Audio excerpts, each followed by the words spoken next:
We come to the 80s a lot on Historians at the Movies. It shows up in the films that we've shown. They have shown up on the movies we've done here in the podcast and more to come.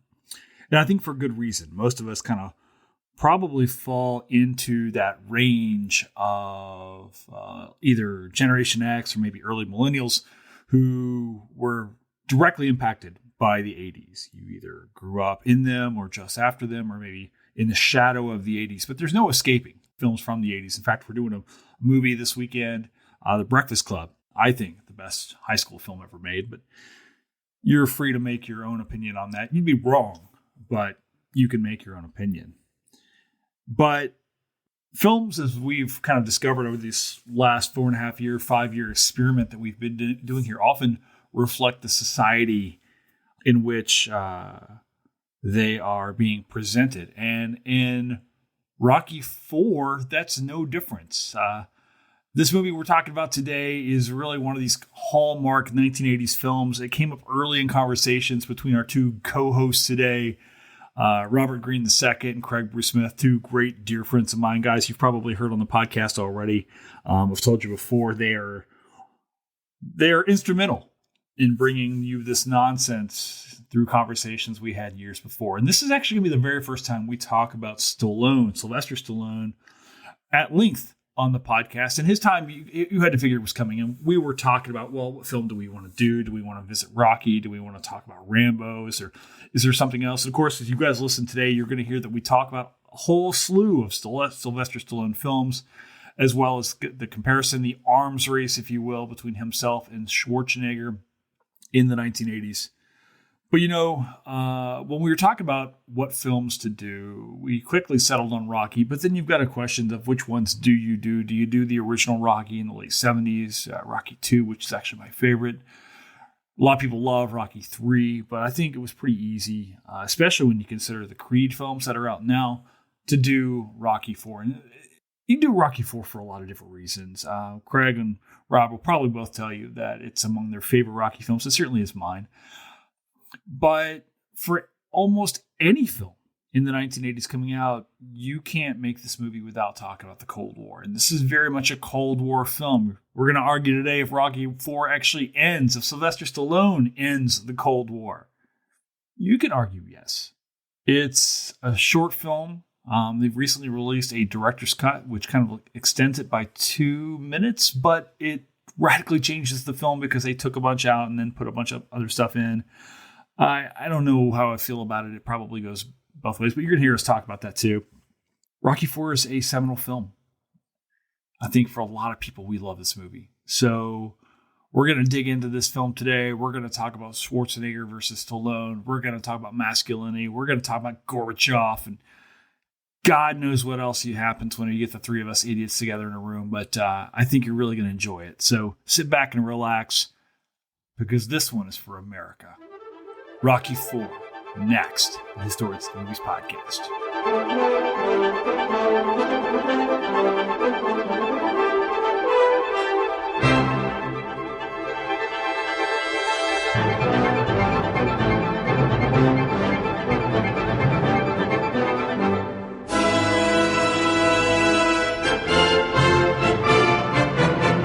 All right, welcome to the Historians of the Movies podcast. I'm your host, Jason Herbert, and welcome back to the two men I would not want to get in a fight with in any sort of shape or form, Craig Smith and Robert Greene II. Guys, how are you? I'm doing all right. Although on Twitter, you talked about how you can beat me up, and you actually take pride in it. I don't say that I can beat you up. I say that I will beat you up. It's more of a, I will find a way. Like I will use an effort. I don't know that I could take you. You've got a higher reach on me. I mean, you're what, 6'4", 6'5"? Same as Drago. And I feel like I could, me and Rob could probably go round and round, unless it's like Braves baseball season. Rob's in a bad mood, and then it's on, I'll just take a pounding. I'm just hoping by the end of tonight's conversation, we can all change and not worry about fighting anymore. I don't think that's going to happen. I'm not willing to change. If I can change, I don't want to change. I'm happy with just who I am right now. And of course, tonight we're talking Rocky IV, and also Rocky IV, the director's cut, Rocky versus Drago, which I don't know is a necessary director's cut. Most director's cuts I don't find are all that necessary, but we'll figure that part out. So for the people who don't know, we all grew up in the 80s. I being the senior and most Rocky-like of the three of us in terms of age. Rob, I think you're the most Drago. Who's the youngest? That might be me. I'm only 36. So. Yeah, you're the youngest. Yeah, I'm 45. You know, I've got a foot in the grave. So we all grew up watching this movie, right? Like it's got rooted, for me at least, certainly my childhood. So I mean, and we've been talking about this movie. I think this was like when we first did Predator. You guys were both like, let's do Rocky IV, like immediately. So why Rocky IV? Like what is, for three guys who grew up largely in the 80s and the 90s, what does this movie mean to us? Like, why do we care about Rocky IV versus anything else? Well, it's a literally historically accurate depiction of how the Cold War was won. But aside from that, so it's a teachable moment. Absolutely. I mean, it's in every textbook. It's like, you know, it's Reagan and Rocky. It's literally that. And then the wall just fell from seeing Rocky's red, white, and blue shorts. But why? I mean, you couldn't write a better Cold War movie than this. You could. Your name is John Milius, and you wrote a movie called Red Dawn. No, we're absolutely going to talk about Red Dawn in this because, again, they're I think they come out the same year. They're both 85, right? This came out in 85. Red Dawn came out in 85. I thought Red Dawn was 84. It's close enough. 84, 85. Go ahead. I still think you couldn't write a better Cold War movie. It's 90 minutes, completely packed. Super fast. Right. This movie is over before it begins. Right. It's quick. You can, I would probably go out on a limb and say this is probably the movie I've seen the most number of times in my life. Are you serious? I think it probably is because it's so fast. And it was on like TBS, TNT, or, you know, channel, in New York, it was Channel 11, WPIX, the movie station. It was just on. And there was one of those movies that if it was on, I watched it. So I couldn't even tell you how many times I've seen it. I mean, it's this and Commando. Again, another one of these, like, you know, 90-minute, gives you exactly what you want. But I think it may be Rocky IV may have the edge. So I don't even know how many times I've seen it. I couldn't even guess. Rob, what movie have you seen the most? Well, you know, I would have to say it's likely either Glory or Star Trek II: The Wrath of Khan. But I would say Rocky IV is my top five. And I think the thing is that Craig is absolutely right. Rocky IV is only 90 minutes, and yet it packs so much into every scene. And to the point where I actually find myself taking more things from the film every time I watch it. And I know that it's seen as this action sports movie, but it does say a great deal, not just about the Cold War, but about ideas about manliness and manhood in the 1980s that I think still resonate even today. It's funny, Craig mentioned the movie being on television all the time. For Super Bowl weekend, it was on, I think it was on two different stations at the same time. And I couldn't help but laugh, and I had to turn to it and watch it again, not just for the podcast, but because it's such a great film that just draws you in the moment you turn to it. No matter what part of the film you're in, once you turn to it, you're going to watch the rest of it. But exactly right, because it's so quick. If you're just like, I just want to watch that one scene, and then you can't change it. No, you're stuck in there because the segues are so fast. You know that if you're watching the bit right before the first fight, or you catch in with like James Brown singing, you know, "Living in America," you know you're sucked. Like, you cannot get away from this movie. Like, the second you turn it on, you're in for the next 90 minutes. You're absolutely right. And I think part of the reason why this movie goes so fast, there's like 14 minutes of dialogue in this movie. Have you guys noticed like how much of this film is actually just montage?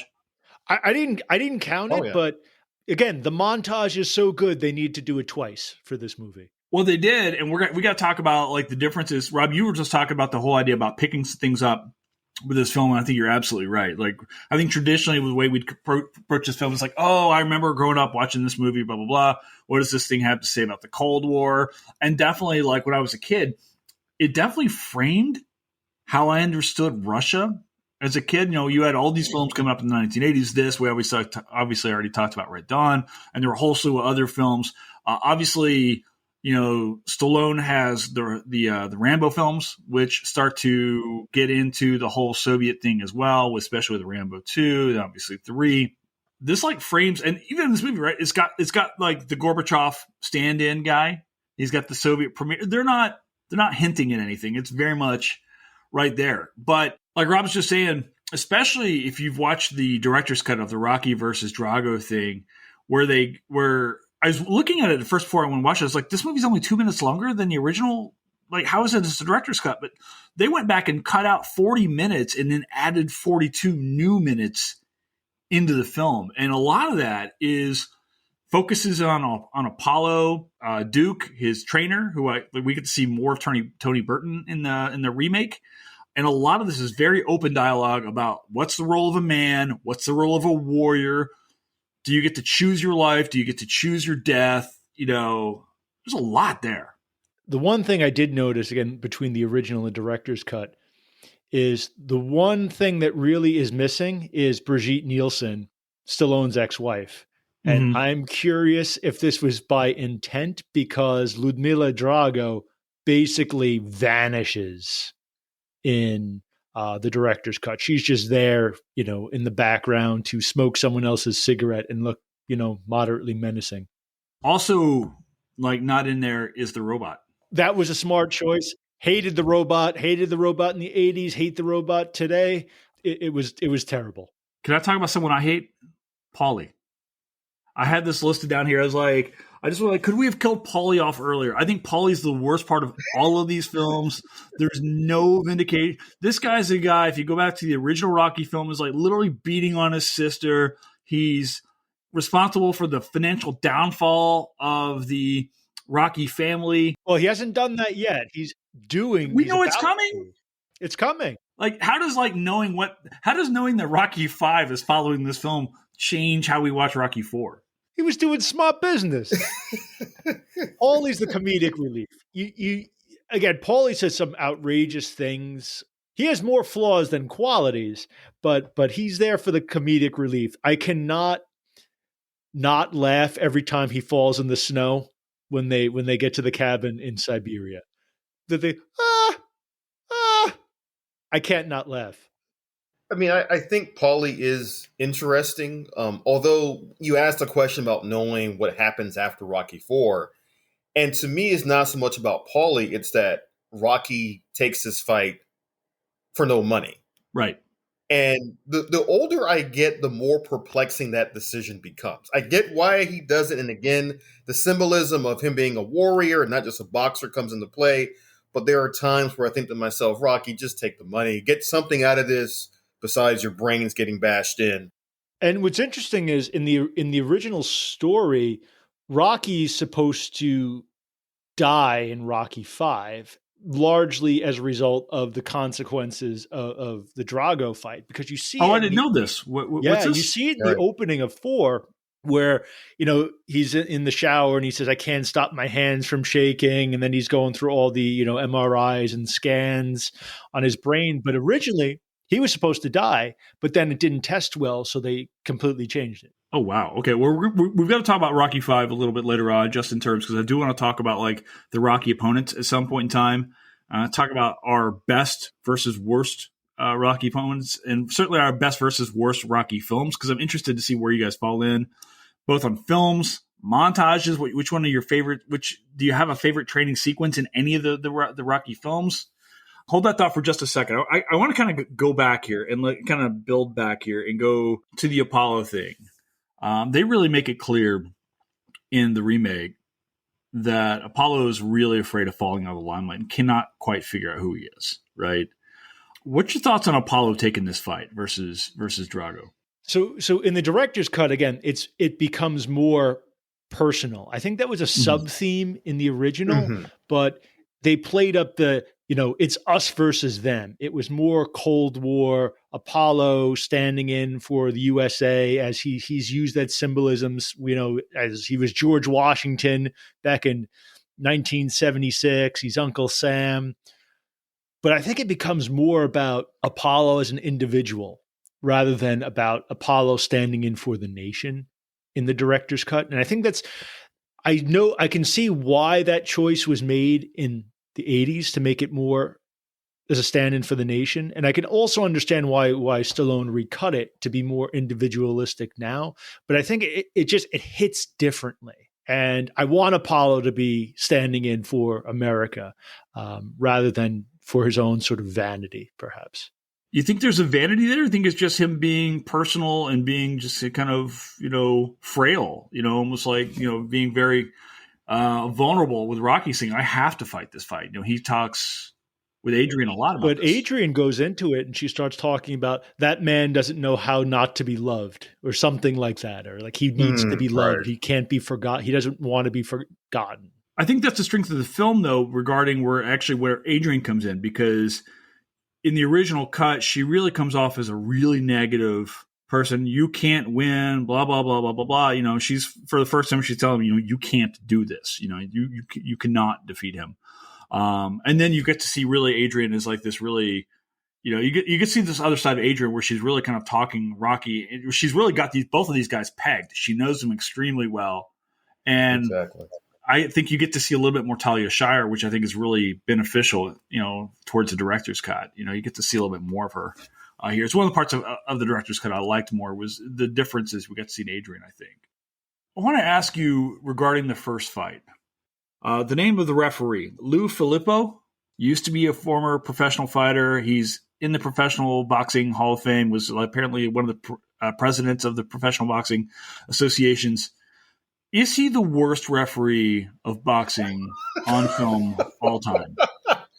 I don't really, again, this is strange why the reason I love Rocky IV, but I could probably say I've seen maybe 2 or 3 boxing matches in my life. I know nothing about boxing outside of the Rockies. You don't have to have seen a boxing match to realize this man was getting his brains beat in. Like, shouldn't he have stopped it anywhere short of he dies? Hey, Apollo said no matter what. You could make an argument that almost every one of the Rocky fights, there were moments where the ref, if it was real life, would have stopped the fight. And I think the Apollo Drago one is the most blatant example. But I think part of it was Apollo said he didn't want to quit. He wanted to keep going. I think part of it was, and just being charitable with the reading of the fight here. As Duke says, it was supposed to be an exhibition. I think everyone was caught off guard by just how viciously the fight turned in that first round when Drago just starts beating the life out of him. And really, the fight should have stopped after round 1. Yeah. It should just stop the fight right there. But no one, I think, thought it would end the way it did. So what's interesting, though, in the director's cut, they even have the Soviet ref saying he's going to stop the fight towards the end. But when that happens, it's almost like this is a Soviet trick to make sure that Rocky can't knock out Drago. So it's there. That theme is there, although it gets sort of switched around. But that's completely fair. That fight pretty much should have been stopped. All right. Well, if Lou Filippo, if we can agree, might be the worst boxing referee in the history of the sport, at least on screen, is Rocky Balboa the worst boxing manager in the history of sport? He manages Apollo Creed into an early grave. He's responsible for Tommy Gunn in Rocky V. His only redeeming grace really is in Creed. Where does Rocky rank in the history of boxing managers? Well, all right. So was he really the manager there, or is Duke the manager and Rocky's just If Duke was the manager, Duke would have thrown in the towel. Fair. You got that whole thing with Tony Burton's going, throw in the towel. Fine, fair. Tommy Gunn, though, he does take him off the streets and make him a legitimate heavyweight, So there's something to be said for that, though he does flip on him and then have to fight him bare knuckles. But he proves himself with Adonis Creed. So again, clearly not the worst. Okay, he proves himself with Adonis Creed, but don't forget Adonis Creed in Creed 2 does, in fact, walk away from Rocky when Rocky says, I'm not going to train you anymore. Adonis is just fine, moving on without him. And he gets, little Duke, he gets Duke's son to coach him up until, they go back to the second fight. Best nickname for Apollo Creed? The Count of Monte Fisto. Absolutely. No doubt. The King of Sting is my personal favorite, but you can't really go wrong with any of them. The King of Sting is outstanding. I think the counting. I remember listening to it today, and actually 2 days ago when I watched for the first time. Counting Manifesto is just outstanding. I don't know who created that. Just thinking about it, it's just great. I start to smile just hearing it. All right, so Apollo dies. Rocky, within 6 minutes, agrees to go and fight for free in the Soviet Union in 1985. On Christmas. On Christmas, without talking to his wife. Like, all of this happens immediately. Doesn't even tell her he's agreed. The press tells her. She has no idea. The only thing I liked, you do get to see this a little bit in the director's cut, which is him talking with the, I guess, Nevada State Gambling, whoever it is, the boxing authority, whomever. The boxing commission. I think that helps a little bit. Yeah, I actually liked the boxing commission scene, and it was in the original trailer for it. So, that people always knew that existed. Mm-hmm. I liked it, but if you recall, right before in the original, when they're doing all those magazines spinning, they have basically a good one sentence synopsis in the on one of those headlines. Boxing commission says wait 2 years. I mean, it's a good scene, but was it needed? I don't know. Well, see, I think that's one of the things that makes the original so good is that they really do cut the fat in the film. Now, they added back in some stuff I think which helped, like getting rid of the robot and added in more Adrian, I think definitely helps the film. But there's parts where you can see that Stallone doesn't quite trust the audience. I don't like the voiceovers. We can talk about this in a little bit, where you hear the internal monologue where he's thinking about I don't think it's necessary. The Gaming Commission I think helped, but like Craig was just saying, you can get away with that just showing the one line. Like, we understand what's going on. Okay, there's a thing, and Rocky's got to go rogue.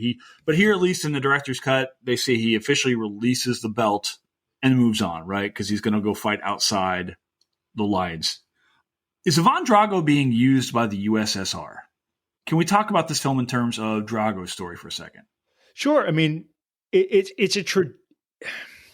if we're thinking about the history of Soviet sports, they're always made political. The athletes are there. You see him. He is a captain in the Red Army, which is pretty standard across the board for, the idea they're in the military. They don't do anything really military. Their just job is to train and compete. But they're in the military so that they can be controlled. They get privileges, absolutely. They get special treatment. They get to be heroes in the Soviet Union. But fundamentally, their life is not their own, which is true of anyone under a totalitarian system. So Drago is absolutely being used. And he knows that he, even though he is this, this super athlete, he is kept in line. He's kept in line by, I don't even know what he is. I mean, I assume some Communist Party official. I think they list him as like Nikolai Volkov, although I think he wrestled in the 80s. So I forget his name. It's something like that. The smoking guy who's having the affair with Bridget Nielsen. Yeah, Nikolai Kolov, which it's funny you bring that up, because if we think about Ludmila Drago in Creed 2, she's left Ivan Drago and is with the head of the Russian Boxing Commission. So is that simple leaning over to smoke the other guy's cigarette? Is that implying the whole time that Ludmila has been looking out for Ludmila and is having all sorts of extracurricular activities? I don't think that you're smoking another guy's cigarette. I think that was very deliberately put in there to show, to hint at extracurricular activities. I don't think that's know. It's Soviet Union, communism. They have to share everything. Well, so here's one of the interesting things. You see a little bit more deviance on the part of Drago in the director's cut towards the Soviet regime. I almost feel like, or I do feel like, maybe this movie sets up Creed 2 better. Like, the director's cut is actually a better segue into Creed 2 than maybe even Rocky 5, if that makes any sense. Because you get more Drago here. I think that's probably true. There's a bit more pushback, but Drago isn't as villainous in the director's cut. No, he's not. I think he's sympathetic. I think that he's the antagonist, but in the villain, I think the villain is the guy with the cigarette. The villain is the unchanging Craig and the unchanging Rob, the unchanging Jason. That's who the villain is. The Soviet bureaucrat. Yeah, Okay, well, you brought it up. Let's talk about villains, right? Let's talk about Rocky opponents. And I'm just going to limit this to Rocky 1 through 6. Rocky, the original film. So we can talk about Creed a bit if you want, but let's keep it on Rocky right now. We've got several main foes. We're gonna skip out the people that he's pummeling in the early stages of Rocky 3. Yeah, that's because they're clearly the weakest. But what Big Yank something? Can't remember his name. There's like a German guy. You can figure out Thunderlips if you want to figure out where to put him in. Maybe he's an asterisk. Oh, so you stole my thunder. I'm gonna put him pretty high. Okay, well, all right. Rob, all right. Rob, give me your list here. Who do you like? Okay, we've got of our villains here, we've got Apollo Creed from 1 and 2. We've got Thunderlips, the ultimate male. In the flesh, baby. Clubber Lang from 3, Ivan Drago from 4, Tommy Gunn from 5, and then Mason the Lion Dixon from Rocky Balboa.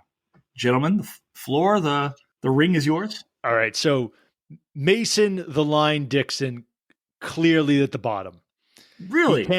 He can't knock out a 60-something-year-old Rocky who's been running a restaurant and has arthritis in every joint in his body. I think that's a clear bottom of the heap.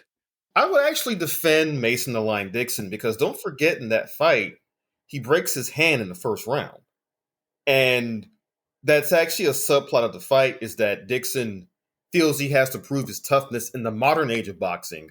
And by gutting out that fight, albeit Rocky's an older man at this point, I think that I'll cut him some slack because the fight at least felt semi-realistic in that they said Mason the Lion Dixon has an impediment. He has a broken hand right off the bat. But in terms of villains, I still got to say that the best one, like my top, is Apollo Creed from Rocky 2. Because while in the first movie, Creed is clearly just doing it just to have like a promotional event on the 4th of July, 1976, so on and so forth. In Rocky 2, you get an examination of the man and how embarrassed he is by not knocking this guy out. And he comes into Rocky 2 really looking for revenge. It's actually kind of scary because on the one hand, as we've seen in the other films, Apollo Creed understands how to sell a fight. You see this in Rocky 4, where he has the press conference and he asks Rocky, how did I do? But in Rocky 2, there's this particular mean streak to him that you see in the fight where it's actually wonder which beating is worse, the one Rocky takes in 2 or the one he takes in 4.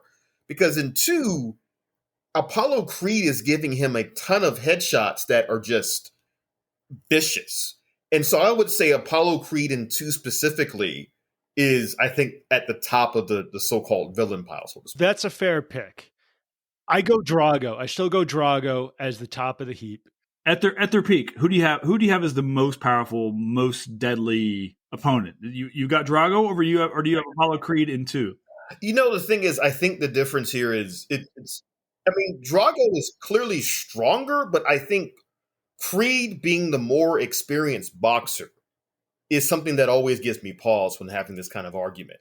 And again, I think I would lean slightly towards Drago, but Creed being an experienced boxer, being heavyweight champion and all this stuff, he probably has some tricks up his sleeve that even Drago didn't know. And that's fair. I think a prime Apollo is a better opponent than Rocky Balboa in Rocky 4. Well, we get this too. Like Rocky says in Creed, right? That Apollo in his prime was a better fighter. Of course he was. Rocky was, right? I don't think there's like Rocky himself. I don't really get the sense that Rocky himself is a great fighter.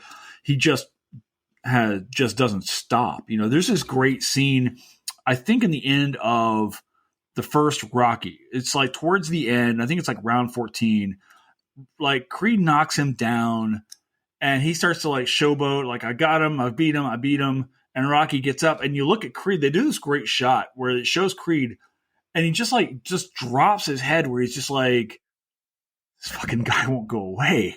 Which was really the Rocky story is like, he just keeps getting knocked down and keeps coming back, right? Which is the whole thing.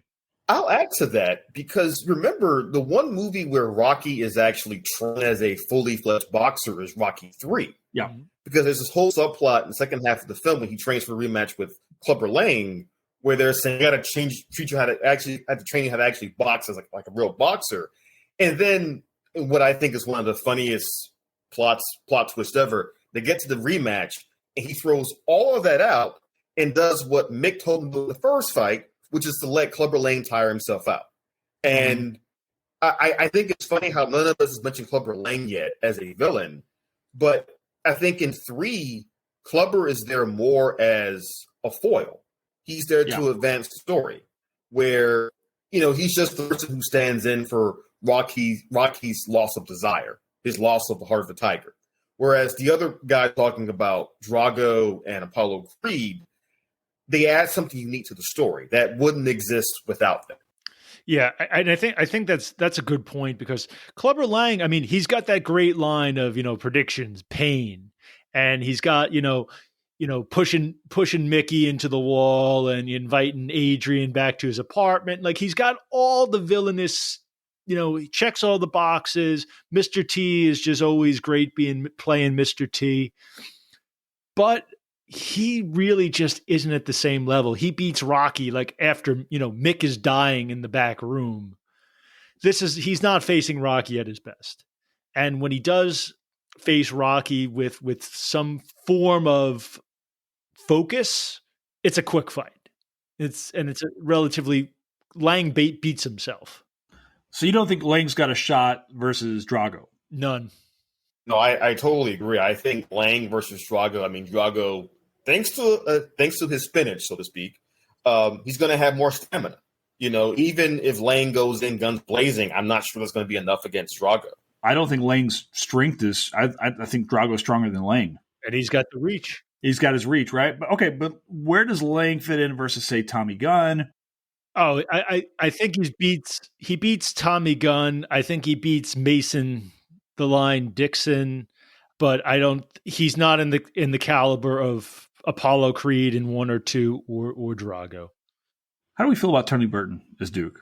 He's good. And he's been actually, for a relatively small part, he's been developing that since the first film, as he's the sort of voice of reason. He's the one that's trying to keep Apollo focused on being a boxer rather than an entertainer. Well, he's very much, even in the first film, he's like, we don't need this fight. We don't need this guy here. Like, he's always this guy kind of looking out.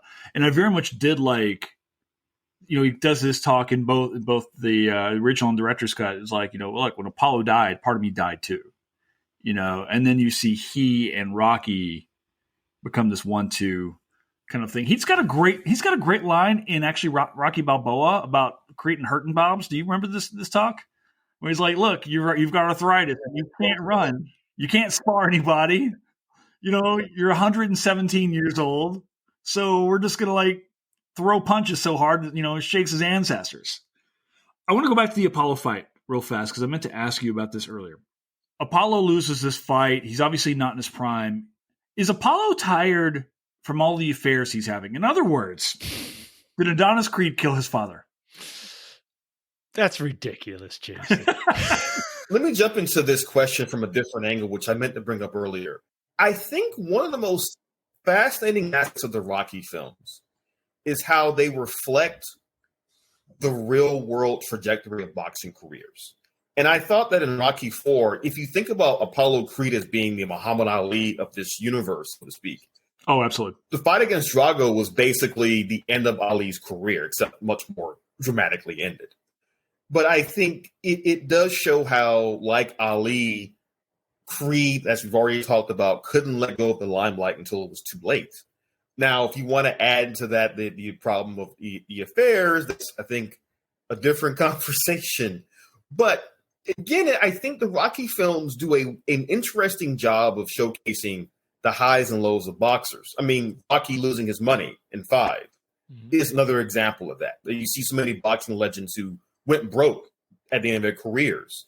And, having Apollo Creed have a last fight that not only tarred his legacy, but got him killed is something else that you see happen in the annals of boxing. But yeah, you had George Foreman coming out of retirement. How old was he fighting? I believe he was 40. Was he 40 or 45 when he won the world title again? I want to say he was 45, and everyone made it sound like he was ancient. And I'm but 45. for that time, that was considered ancient. Word is George Foreman hit harder than anybody else in like boxing up until that point in time. Even at his age, apparently the man had a ridiculous punch. He was actually 46. Thank God. There's still time for you, Jason. Well, I hope so. Then I'll get out and do some. I don't want to do cardio, man. But apparently George Foreman didn't do cardio either. But he has actually had an outstanding post boxing career, right? Where he found his natural marketing. Foreman actually had this weird thing, right? Where he goes off and is almost, he's almost Clubber Lang-ish in some ways, early in his career when you say, his early fight versus Ali, as far as like Ali was supposed to be the thinking guy. And, Ali was painting himself as like the thinking man's fighter. And then, it kind of said that, Foreman was this brutish guy. And he did that very, the whole rope-a-dope thing, right? The Ali versus Foreman fight was Ali just allowing Foreman just to beat the snot out of him and swing and swing and swing until he just wore himself out. And then you see that in Rocky 3, right? And then you have almost like a face turn for George Foreman. Somewhere along the lines, like people really started to buy in that they loved George Foreman, and he stopped being like the villain to Ali's hero. It was the George Foreman grill. I mean, we joke, but those commercials did something. And then for another Rocky tie-in, who was originally supposed to be the spokesman for the grill? No. Hulk Hogan. Thunderlips. The ultimate male. I'm not a big Hogan guy. I mean, in the day I was. In the 80s? In the 80s, everyone loved Hogan. I mean, I put Hogan above Flair when it comes to like all time. I think Hulk Hogan is the most important professional wrestler of all time. Yeah, he transcended wrestling. Flair did not. Flair was always, he was a wrestler.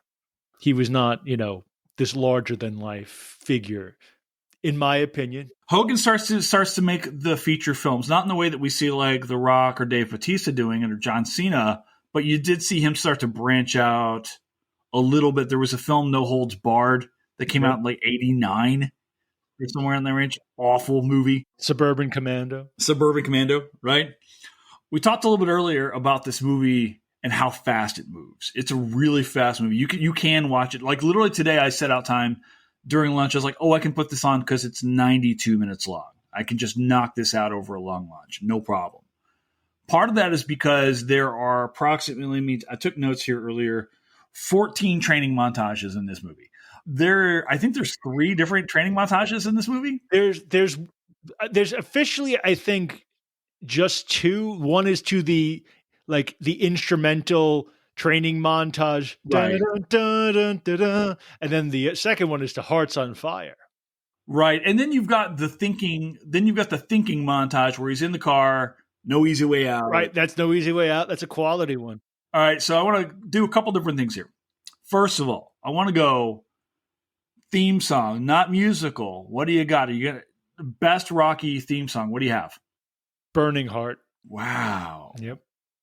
You're going to go with that over Eye of the Tiger? I'm going to go with that over Eye of the Tiger because Eye of the Tiger is the more iconic song. And I don't dispute that. But if you're saying for song that fits the mood, fits the film, and fits that moment, I think it's Burning Heart, also by Survivor, because it's literally a song about the movie shaped in a wider sort of Cold War era. Whereas Eye of the Tiger, it's a great song, but you could have put that for almost anything, and it doesn't really change it. Slap that in the Transformers movie instead of You've Got the Touch. Same thing, it works. I think the irony of Craig's statement about Eye of the Tiger is that, back to Hulk Hogan, it was briefly his walkout music after Rocky 3 came out. I actually would go with Hearts on Fire, only because it's such a great song to where you can hear it and you can instantly visualize Rocky climbing a mountain he has no business climbing in the middle of Siberia and just yelling Drago from the top of the mountain. It really gives you, I think in that movie, that song also gives you the first glimmer of hope that Rocky can actually win that fight. up to that point, there, and you know, as a viewer, you're kind of assuming Rocky's going to win the fight somehow. But the way it's set out, you're kind of having doubts. It's like, well, he might have to die to win this fight. Go back to Craig's earlier point about Rocky possibly dying in 5 and all of that.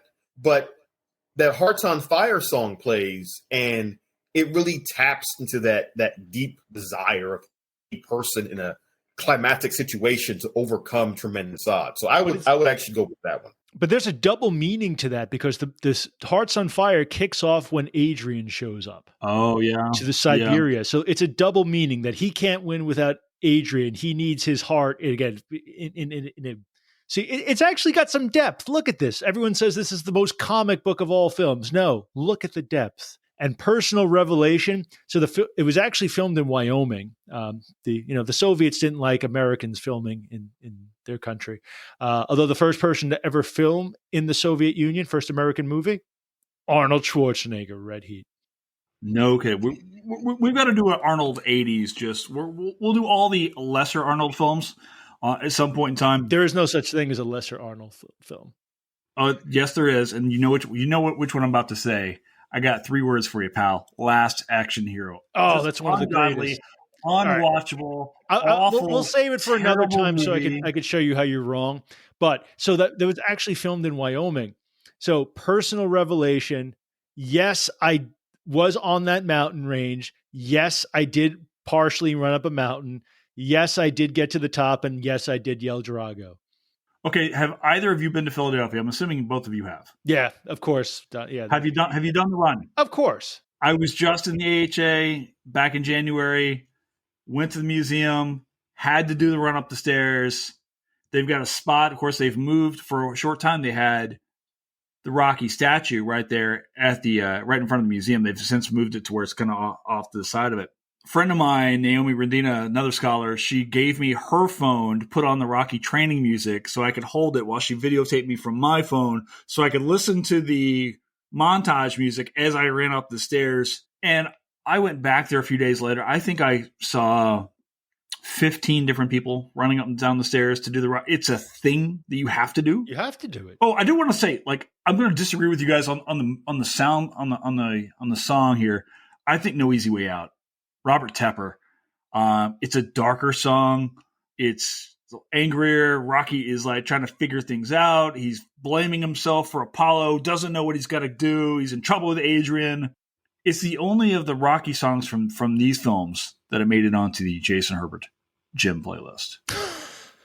And when I need to go hard, first I'm going to go with Metallica and Sandman. And then, dear listeners, Rocky. Actually, I have the fight song from the end of this. I think it's called War. Yeah, is the excellent song. It's outstanding. We can all agree Rocky 4 has the best music. The others aren't even close. The end. Yeah, easily. But now I want to talk to you guys about the best training montage, because one of the fun things about Rocky movies is it's not a Rocky movie without a training montage. You know you're going to get it. It's almost like the A-Team, back in the 80s. You were waiting for 45 minutes, and then they were going to put something together. Somehow, the bad guys would corner these guys into a garage full of bulldozers, flamethrowers, and nail guns. And they'd have to miraculously put something together. And there are always bales of hay or some sort of boxes just laying about for them to flip over then, too. All right, well, what's your favorite training scene? And not just this film, but across the Rocky franchise. It has to be Hearts on Fire, just for the comparisons between, Rocky's all natural training and Drago's, machine training. It ends with the run up the mountain and screaming Drago, which is so iconic that it makes its way into Cobra Kai, where Karsten Norgard is actually saying, who plays this German character, saying this is the scene that reunites his fractured country. I would agree that I think the Hearts on Fire montage is the best one in the entire saga, but I would also add an honorable mention for the training sequence in Rocky 2, where Adrian is finally getting out of the hospital, the coma and everything, and Rocky's reinvigorated, and you get a sense that, okay, he's finally got his heart back. He's finally determined to win this fight against Apollo Creed. So I would add an honorable mention for that one. But I think, the Hearts on Fire one, again, like, as you guys have already said, it symbolizes so much of the film's themes in terms of, the human heart versus technology, democracy versus totalitarianism and communism, right? You see all these themes play out in that particular training montage that gives you a sense of how the actual fight is going to go. Although I do love the surf frolicking with Apollo and Rocky in number 3. I think that's probably the most wild, probably most famous of the Rocky training montages is the Rocky and Apollo. And it's good too, except for like Apollo's wearing this like cut off shirt that's like shows his entire, it's like, boy, if you want to see what, Los Angeles looked like in 1983, do I ever have Carl Weathers ready to go right here for your viewing pleasure? Yeah, I love for Rocky 2 that scene. When I want to watch a Rocky training montage, that's the one I want to watch. You've got the chicken involved. Chicken comes back in the Creed films. There's so much here, and then that makes me thinking about Mick. We kill off Mickey in the third one, and then Weathers in the fourth one. Do they go to the well too much here with killing off the trainer best buddy? And then they were going to kill off Rocky in number 5. I mean, it seems like again, I think having Mick die is trying to make Clubber Lang more villainous, even though we could say it's sort of he pushes him. Yeah, I think it's all about making the antagonist more villainous. Sure. And I think like the idea is Mickey dies because he has a heart attack because he's pushed. Sure. So you have to, where's it to go? How are you going to make Drago the ultimate villain? Well, he has to kill Apollo. Actually kill him. Yeah, I always thought with Apollo's death in 4, when I want to say 2 things. Number one, when I watch it today, there are times where I think to myself, he couldn't just hit him, like punch him into a coma, just let Apollo not entirely die. But like you said, it makes perfect sense. And I will say this too. We always assume that everyone knows Apollo dies in the movie, but that's not true. I watched Rocky 4 with a buddy of mine about 10, 12 years ago. And he knew bits about the film, but not about Apollo dying. And so we got to that scene when Apollo fights Drago and he gets knocked out. And my friend's thinking, oh, this looks pretty bad. And then the next scene at the funeral, he's like, oh my God. Like, he couldn't believe it. So I think in that sense, like it heightens the stakes of the Rocky versus Drago fight because you genuinely don't know what will happen next. There's an acting bit that Apollo does. I caught this both times when I was watching it over the weekend, which said that, it showed right as Apollo hits the ground, his body like spasms. Do you see this? Where he does this? It kind of shocked me a bit, just like this small little moment. It's so violent when he hits the ground like that. What do we make of Sylvester Stallone's hair in this film? It's outstanding. Well, this is his starting with Rocky 3. This is where he's going Hollywood. So I mean, Paul even makes fun of him in 3. He's like, you got your face fixed up. And all he got was a cheap X-Lax watch, and but yeah, I mean, it's classic 80s. It's like it's Rocky trying to fit in with high society, and it's he's trying to dress. Rocky's always tried to be stylish. He's always tried to whether it's leather jacket with a tiger or perfectly feathered Farrah Fawcett hair. He's always trying to fit in. He's always trying to prove that he's made something of himself. And I think it really reflects that. I actually kind of think with Rocky, what's interesting about not just his hair, but his body is how much it changed during the films, in the sense that you watch the first 2 Rocky films. He looks more like a traditional boxer, right? But by 3 and 4, especially 4, he really looks like a superhero.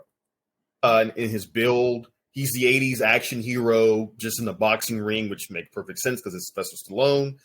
But I think that the hair comment, again, is a reflection of how these films change in the 70s and 80s. In a lot of ways, the Rocky films, if you watch just the first 4, I want to get into 5 right now, but the first 4, there is a definite shift in tone over time in the 4 films. But the shift is as much a reflection of larger themes in Hollywood in terms of cinema making and the like. For example, with 4, right? 4 feels like a series of almost music videos tied together with some dialogue, but it works. Whereas the first Rocky film is this serious, contemplative state of like, what is America like in 1976? First Rocky movie isn't a boxing movie; it's a love story. Well, if you think about the director's cut of Rocky IV, that's trying to go more serious. It is, and that's keeping more in line with 1 and 2. But I think that's what hurts it. Is, again, like Rob said, it shouldn't work, but it does. But it does. And you're absolutely right. Stallone changes. And, if you think about the original Rocky, that is, certainly this is a move away from your sort of 70s anti-hero to, this is keeping in line when the fitness craze starts kicking off. But if we're thinking about it, why does Rocky have to physically change? Rocky 1 and 2, like you said, traditional boxer. Why does he physically have to change by 82 and 85? Because he's making Rambo films. Because there is a big Austrian bodybuilder. Are you saying there's a Cold War going on outside of Rocky? Yes, absolutely. If you follow it, think about even Stallone in Rambo First Blood versus Rambo, First Blood Part 2, which makes no sense. Just call it Rambo 2. Stallone is losing in that Cold War, and he knows it. So he has to change. No, his body changes remarkably. I think it's first noticeable in 3. Like all of a sudden, he's single-digit body fat. The jawline is there, and he carries this for a long way, all the way through 4. And then obviously 5 comes out much later, and he's old. He's significantly older. It's just so much harder to maintain that, for a long time. Speaking of 5 and 6, when I think about these movies, I tend to think about 1 through 4, and 5 and 6 don't really happen in my mind's eye. 6 is kind of forgettable. I watched it like once. 5 I watched and just like I didn't like the idea. I didn't like what happens to Rocky as far as losing the wealth. It bothered me so much to think our hero falls, right? And he's impoverished again. It bothered me so much that he entrusted Paulie to do anything with his finances. Like that's Rocky's fatal flaw. He trusts Paulie. Yeah, Paulie's the worst character in all of these. We were looking for a villain. It's Paulie. Everything that bad happens as a result of Paulie. Right. The best part of the Creed films is that Paulie is dead. He's just awful. Now Burt Young did a great job making an awful human being. Right, that was his job, was to make an awful. Where do we have these reflections of Paulie? When Adonis comes to stay with Rocky, he's got to stay in Paulie's room. He wasn't very nice. Everything bad happens because of Paulie. But you are right. It is Academy Award winning creation of an unlikable character. He's basically Archie Bunker, but without the redeeming qualities. He is. He's racist. He's homophobic. He beats his sister. He's awful. He's an awful human being, and he's really responsible for much of their downfall. Now, obviously, you can say, "Oh, well, Rocky and Adrian entrusted this guy with their money," but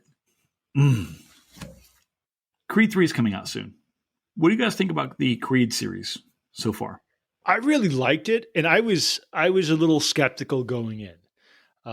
Because it originally just felt like, is this just a cash grab? Of course I was going to see it, so it would get my money one way or the other. But I don't like feeling like I was forced into giving my money. But I really liked Creed, and then Creed 2, like that, just print money for that one. You like Creed 2 more than Creed 1? Oh yeah, because Rocky 4 is my favorite Rocky, and it's a direct sequel to Rocky 4. And anything that gets Dolph Lundgren back from direct to DVD or direct to streaming or whatever he's direct to, I welcome. Yeah, I love the Creed movies. When the first one was announced, I was a bit skeptical, like Craig was, but I thought they nailed it. And it's interesting to me that I think in the Creed movies, at least the first one especially, you see how Stallone is bringing a more dramatic persona into those movies. But at the same time, it's made for a modern audience. And I think Creed 2 was, in many ways, the natural follow-up, right? that they had to at some point address Apollo dying at the hands of Drago. I thought there was some interesting parallels with Drago having his son fight Creed and all this, and how they explore that. I'm not sure about Creed 3 because I've always wondered, like, where else can they go with this? But I do trust this team with that. One observation I make about the Creed films, and I'll just leave it at this. I find it interesting how the Creed movies, it seems to me, are the biggest representation of boxing in popular culture right now. Because boxing as a sport is not nearly where it was even in the 1980s, early 90s. Because when the Rocky films are coming out, you have all the great Sugar Ray Leonard fights going on. You have the memory of Muhammad Ali and Frazier and Foreman as well. You have the rise of Mike Tyson. And yet the Creed films, I think, tap into this love of not just the Rocky films, but this love of boxing as metaphor. Boxing as a metaphor for society, for struggle, for life itself. Yeah, there are a few things with the Creed things. I think that first, Stallone in Creed, the first film, it's one of his best acting jobs he's ever done. I think he's tremendous. But again, I'm not surprised. He's been playing this role since 1976. Yeah, he knows the character, and he had a script really that allowed him to actually emote, kind of put himself in a different place. I have a hard time with the Academy Awards because I think that they're almost always wrong, and I was disappointed he didn't win because I thought he was really, really good. And I'm not a big believer in the whole, he's earned it over time. The Scorsese gets it for The Departed kind of stuff. I just think you get to the best performance. And I think that he was far and away the best that year. With Creed and Creed 2, it was kind of interesting with Creed 2. I got that out of Ivan Drago.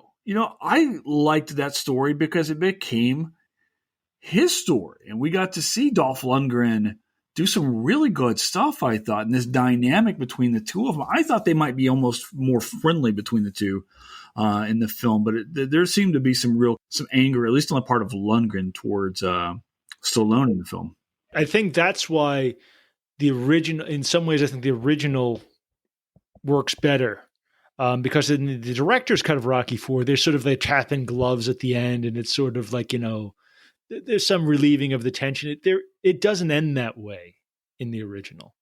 And that's why I think the original ending of 4 is so much better for that reason. Well, what I dig so much with Creed 2 is like you get the sense like there's this whole story about Drago. It seems like everything just stopped after that loss. Like the Soviets threw him in the trash. His wife leaves him, and he lives this incredibly difficult, hard life. And that's when I start to sympathize with the guy. If you think about it, it's very outlandish because let's even think about like the 1980 Soviet hockey team that loses to the upstart Americans. They're not, sent to Siberia. They're not, disappeared. They go on and they compete in every other world event and they win gold medals and championships and beat up the NHL. Drago, if you think about it, has had one professional fight, and he makes it with the reigning champ to the last round. For your first professional fight, what would this guy do against opponents that are not Rocky? Well, I think we say Rocky versus Drago 9 times out of 10, Drago probably wins. Yeah. He's just the best fighter I think we've seen on screen of any Rocky film. I'm curious to see Jonathan Majors. Rob, I think you're absolutely right. I am skeptical because I'm like, how many times can we keep going back to this? Well, it's almost like the Jurassic Park things. Like, what do we do with these dinosaurs that we haven't seen before? Hey, Creed 4, Tommy Gunn's Revenge. That could be coming next. I wonder, but apparently this is going to take place a few more years in the future. Adonis is now retired. And as we historians love to talk about, say the only, I think the big villain here is the past in this new film. So I'm going to go see it. I'm going to have to. I need to see it, but I kind of want it to end after Creed 3. I don't know how many more times you can keep going back to this particular storyline. I'm sure we'll get another Rocky film at some point in time. They're making too much money. So what are we going to talk about? Some history? Go for it. So the one thing I've noticed between the director's cut and the original is the change speech, the greatest speech in the Cold War era. So the director's cut version, I think, loses so much of what's great about the original change speech. Now, it cuts out his kid a lot, but then you lose the whole Christmas angle. So now you can't even argue is Rocky IV a Christmas movie. What are Christmas trees doing in the Soviet Union in 1985 to begin with? Well, they only bring one for his dressing room that was probably slapped together with who knows what. But the change speech loses something. It's not as dramatic. And the most important difference, Gorbachev just walks out in the director's cut.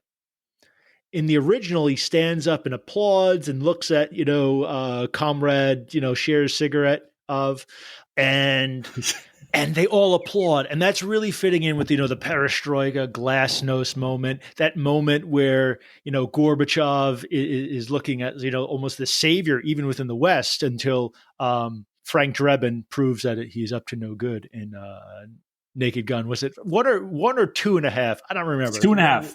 Yeah, that one.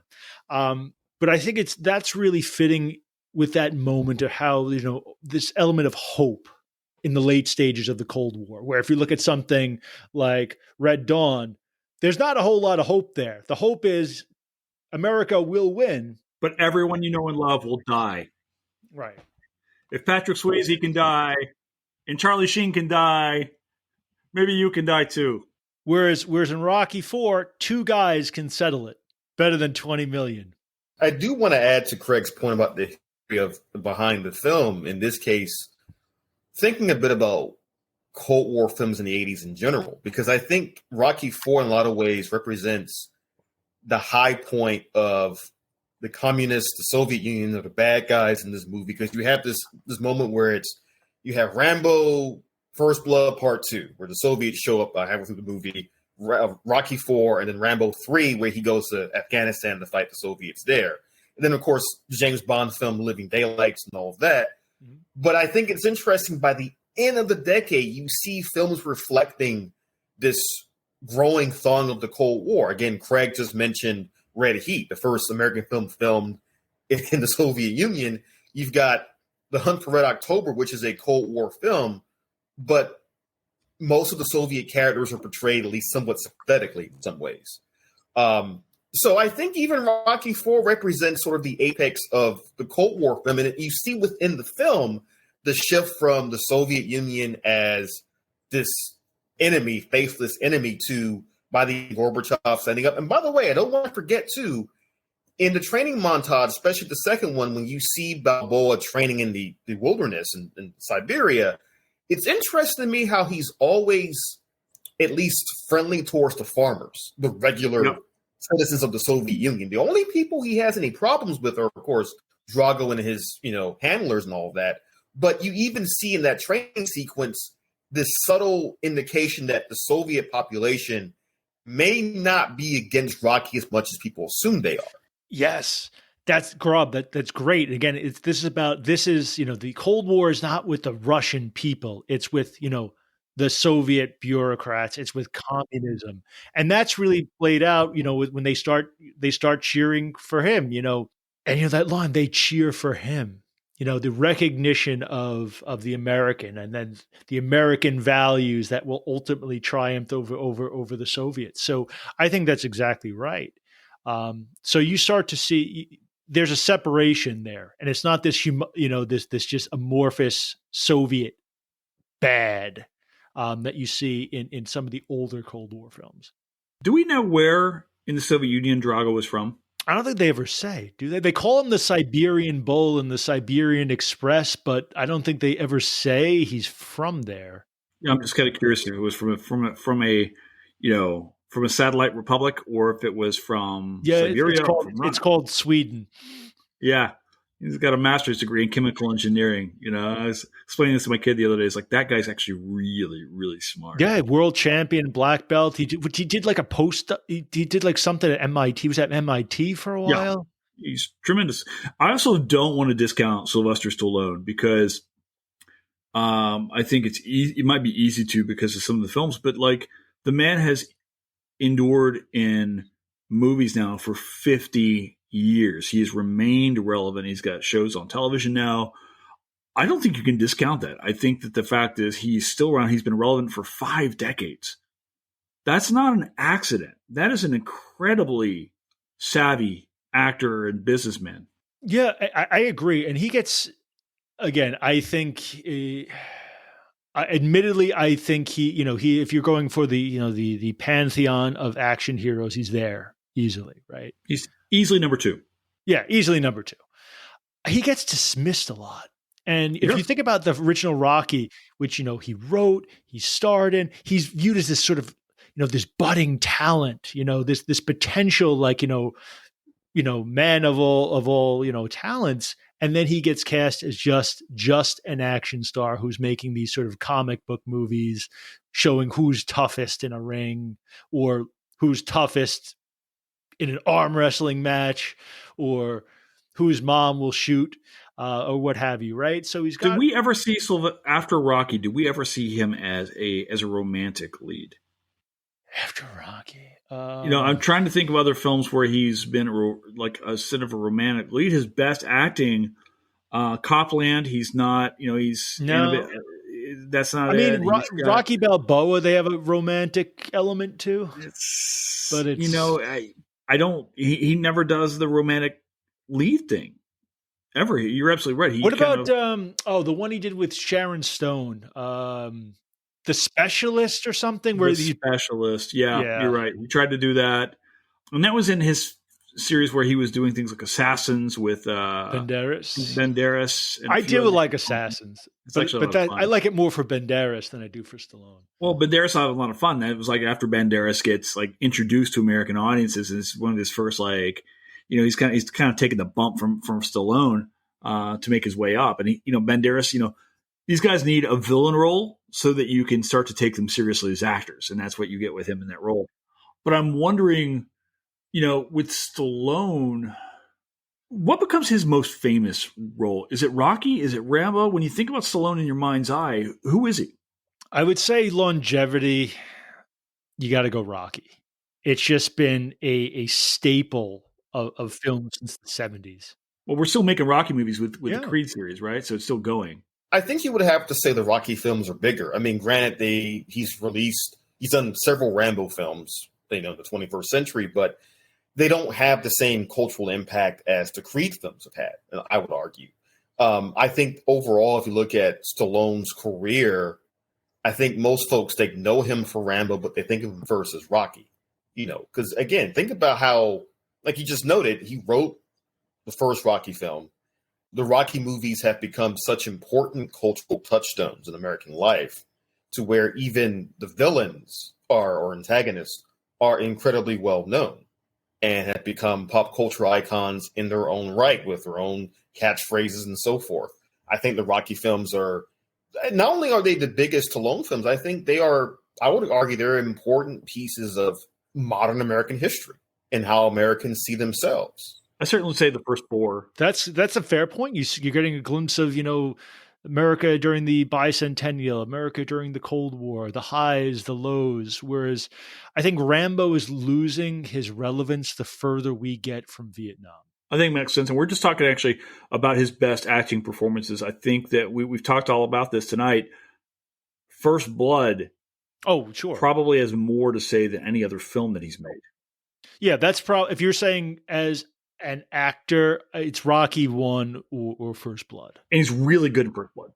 He's talking, we're talking about PTSD, we're talking about Vietnam, and so much of our childhood, guys, is growing up as a reflection of a war that ended just before we were born. So our understandings of coming through this war that really shaped American culture for the following 2 decades following its conclusion. And I hesitate to even say conclusion because people in Vietnam are still very much living with the after effects of things like Agent Orange and so forth to this day, right? So it's kind of, saying conclusion is difficult. This is how I came to understand the United States and my country and where I lived. And of course, coming into other films like the Milius movies, like Red Dawn. Let's get back to Rocky though. Let's just talk about Rocky 1 through 6. Rank them. All right. In order of favorites, I'd say 4 is my favorite by far. Then you have to... 4, 1, 2. I could put 3, flip 2 or 3, 6, 5. Yeah, I would have to say for me, it would be 1, 4, and then 2, 3, 6, 5. I'm going to go 2, 4, 3, 1, 6, 5. Just the emotional back of Adrian, the baby, Creed, the whole talk with understanding who Creed is and him trying to figure this out. He's the angry Creed, if you will, versus the cocky Creed. He wins, And the training montage in 2 is still my favorite. It's just too good. All right. Lastly, Rocky IV. History movie? Now, 100%. In 1985, maybe not.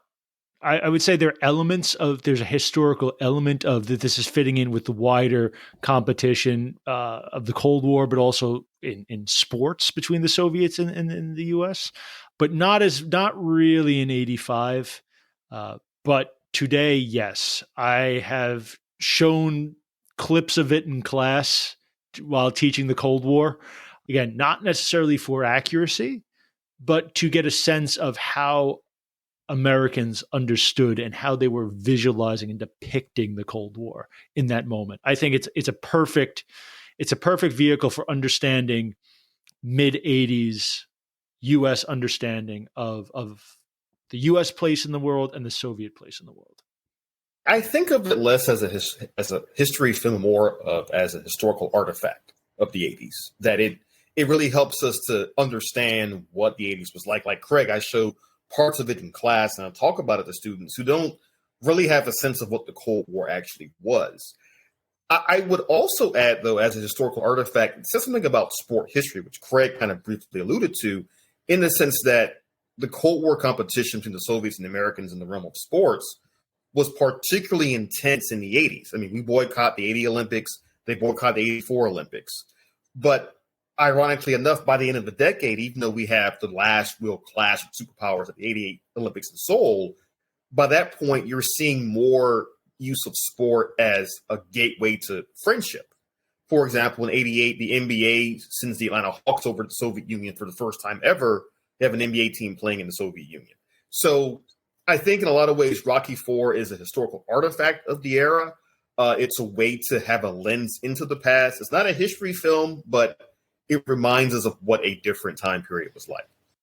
But you also, to Rob's point, this is when you're starting to have defections from the Soviet Union in the NHL, where you're starting to have older Soviet stars are going to be released coming over to the NHL. So the idea of having these Soviet-trained athletes competing professionally is actually plausible at this moment, when before it was the idea was the Soviets always maintained this illusion of being amateurs when they were professionals, but everything but name.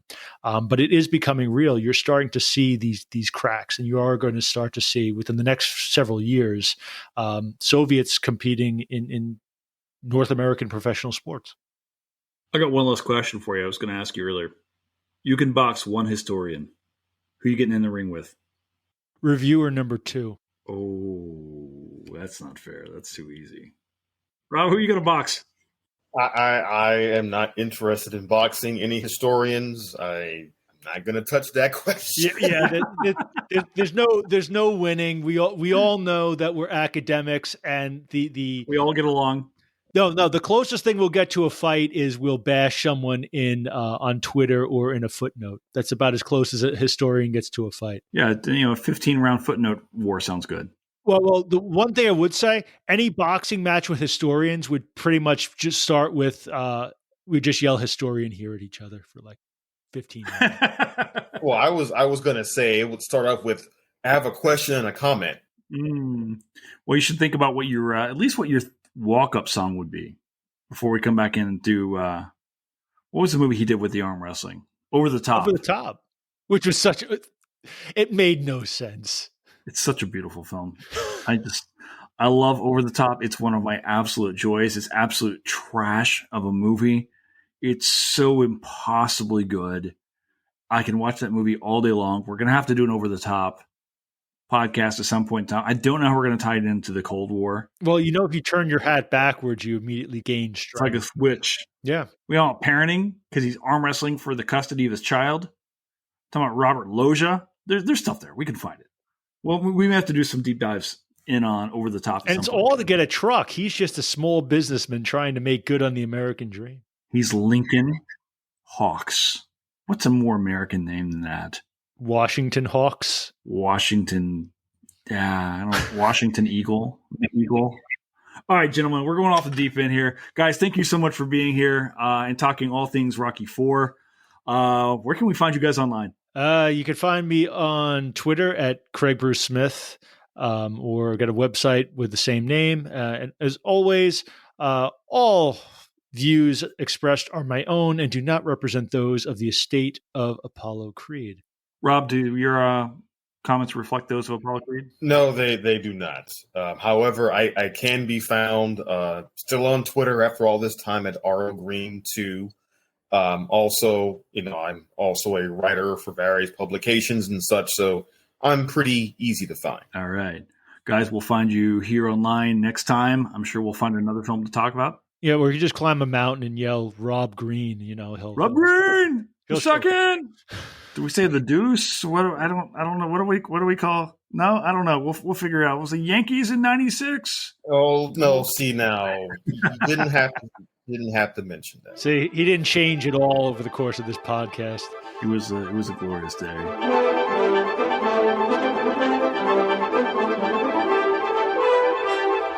And that's a wrap here at Historians to the Movies podcast. Thank you so very much to everyone for joining in today. Thank you to our guests, Craig Bruce Smith and Robert Greene II. You guys are amazing, and I love having you on every single time. Thank you, of course, to our producer, Fletcher Powell, for making this show run.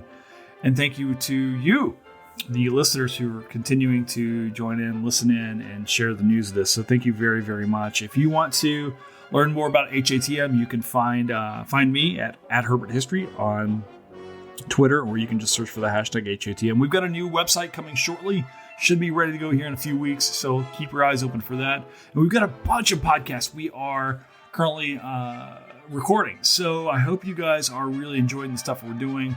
If you get a chance, check out the John Wick 4 review that I did once you've seen the film. Let me know if you like those reviews. Well, I want to do some more of those. I'm going to go see Dungeons and Dragons this weekend, so hopefully I'll be able to give you another review of something along those lines. Let me know what you like. And if you all please keep commenting on the podcast themselves. Give us a rating on iTunes or Spotify or whatever it is that you do. So, guys, thank you so very, very much. It is 1:01 a.m. on, I guess, what is now Tuesday, April 4th. And it's late at night, so I'm going to tell you guys thank you again, and we will see you later. Ciao for now. Bye.